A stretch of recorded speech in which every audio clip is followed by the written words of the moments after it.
ایک ایسا چرچ جہاں عبادت نہیں بلکہ انسانوں کا گوشت کھایا جاتا ہے، ایک ایسا بچہ جس کے بارے میں پیش گوئی تھی کہ وہ 800 سال بعد شیطان بنے گا، اور ایک ایسا خوفناک راز جسے جان کر آپ کے رونگڑے کھڑے ہو جائیں گے۔ آخر اس چرچ کے اندر ایسا کیا ہو رہا تھا؟ آئیے جانتے ہیں اس خوفناک فلم کی پوری کہانی۔ دوستو، آج میں آپ کو ایک ایسی فلم کے بارے میں بتاؤں گا جس کے بارے میں سن کر آپ کے رونگڑے کھڑے ہو جائیں گے۔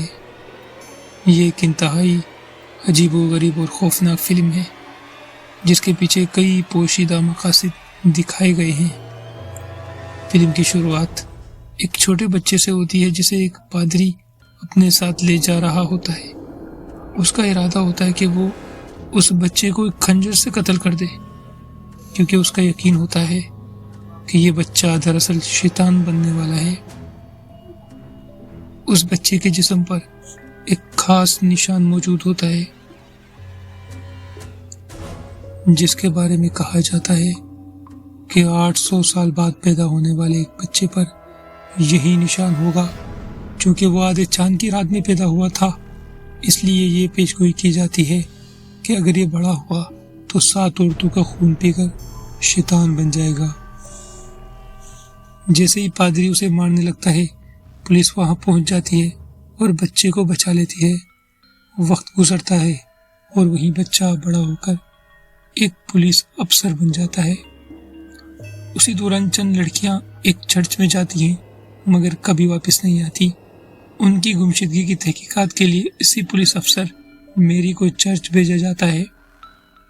چرچ میں داخل ہوتے ہی وہ عجیب و غریب اور خوفناک مناظر دیکھتا ہے جن کا وہ تصور بھی نہیں کر سکتا تھا۔ جب اسے کھانا دیا جاتا ہے تو وہ کھاتے ہی کے کرنے لگتا ہے، کیونکہ اسے معلوم نہیں ہوتا کہ اسے کیا کھلایا جا رہا ہے۔ بعد میں انکشاف ہوتا ہے کہ وہ دراصل انہی لاپتہ لڑکیوں کا گوشت تھا۔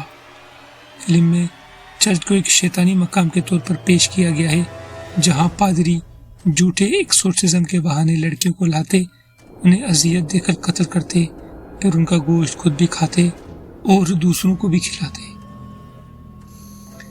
ریسرچ کے دوران میری کو معلوم ہوا کہ یہ لوگ جعلی ایکسورسزم کی ویڈیوز بنا کر بڑے چرچوں کو بیچتے تھے تاکہ وہاں سے فنڈ حاصل کر سکیں۔ جب وہ وہاں سے بھاگنے کی کوشش کرتا ہے تو اسے پکڑ لیا جاتا ہے، پھر اسے 7 عورتوں کا گوشت کھلایا جاتا ہے اور ایک نوجوان لڑکی کا تازہ خون بھی پلایا جاتا ہے، کیونکہ ان کے عقیدے کے مطابق اگر ایسا کیا جائے تو وہ شیطان بن جائے گا۔ بعد میں پتہ چلتا ہے کہ اسے چرچ میں لانا بھی پہلے سے بنایا گیا منصوبہ تھا، کیونکہ ان کی ایک قدیم شیطانی کتاب میں لکھا تھا کہ ہر 800 سال بعد ایک مخصوص نشانیوں والا بچہ پیدا ہوگا، اور اگر اسے 7 عورتوں کا گوشت اور پھر خون پلا دیا جائے تو وہ شیطان بن جائے گا۔ فلم کے آخر میں وہ ایک خوفناک رسم ادا کرتے ہیں، ایک لڑکی کو ذبح کرتے ہیں، اس کا خون پیتے ہیں اور میری کو بھی پلاتے ہیں، لیکن جب ان کی کوشش کامیاب نہیں ہوتی تو چھوٹا پادری اپنے بڑے پادری کو ہی قتل کر دیتا ہے۔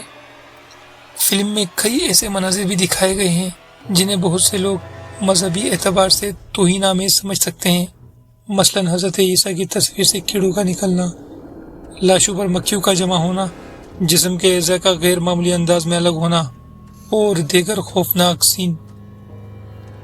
آخرکار میری شیطان کی شکل اختیار کر لیتا ہے اور فلم یہ تاثر دینے کی کوشش کرتی ہے کہ اگر دنیا پر شیطان کی حکمرانی ہو تو سب کچھ بہتر ہو جائے گا۔ دوستو، ایسی فلمیں دیکھتے وقت صرف کہانی ہی نہیں بلکہ اس کے پیغام پر بھی غور کرنا چاہیے کہ آخر ہمیں کیا دکھایا جا رہا ہے اور کیا سوچنے پر مجبور کیا جا رہا ہے۔ اگر آپ کو ایسی فلموں کا پوسٹ مارٹم پسند ہے تو چینل کو سبسکرائب کریں، ویڈیو کو لائک کریں اور کمنٹ میں بتائیں کہ اگلی کون سی فلم کی وضاحت دیکھنا چاہتے ہیں۔ Good bye.